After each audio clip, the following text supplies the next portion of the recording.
Recently অনেকগুলো বিয়েবাড়ি খেয়েছি, তো তার মধ্যে একটা বিয়েবাড়ির মেনু চলো আজ তোমাদের সাথে শেয়ার করা যাক। তো এটা ছিল আমার সেদিনকার সাজ, আর বিয়েবাড়িতে গিয়েই চলে গেছিলাম স্টার্টার কাউন্টারের দিকে। মোমো দেখে লোভ সামলাতে না পেরে ফার্স্টেই নিয়ে নিলাম মোমো, যেটা খেতে বেশ ভালো ছিল। তারপর নিয়ে নিলাম চিকেন পকোড়া, ক্রিস্পি ক্রিস্পি পকোড়াগুলো বেশ ভালো লাগছিল খেতে। আর মোমোর চাটনি না অল্প একটু আমি শাড়িতেও ফেলে দিয়েছিলাম ভুল করে, #ক্লামজি মি।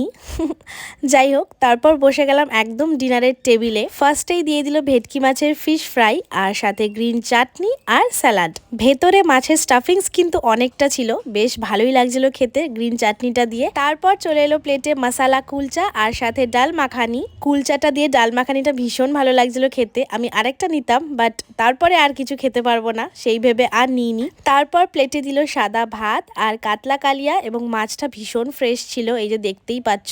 আর গ্রেভিটাও একদম হেভি না, লাইটের মধ্যে বেশ ভালোই বানিয়েছিল। ওকে, তারপর চলে এলো প্লেটে বিরিয়ানি আর চিকেন কষা। আর আমি না এটার সাথে আলাদাভাবে ওদের থেকে চেয়ে নিয়েছিলাম ওই গ্রিন চাটনিটা, যেটা ওই ফিশ ফ্রাইয়ের সাথে দিয়েছিল। আসলে চাটনিটা ভীষণ ভালো বানিয়েছিল, একদম বিরিয়ানির সাথে খাওয়ার জন্য পারফেক্ট। টেস্টি টেস্টি বিরিয়ানির পরে প্লেটে চলে এলো চাটনি আর পাঁপড়।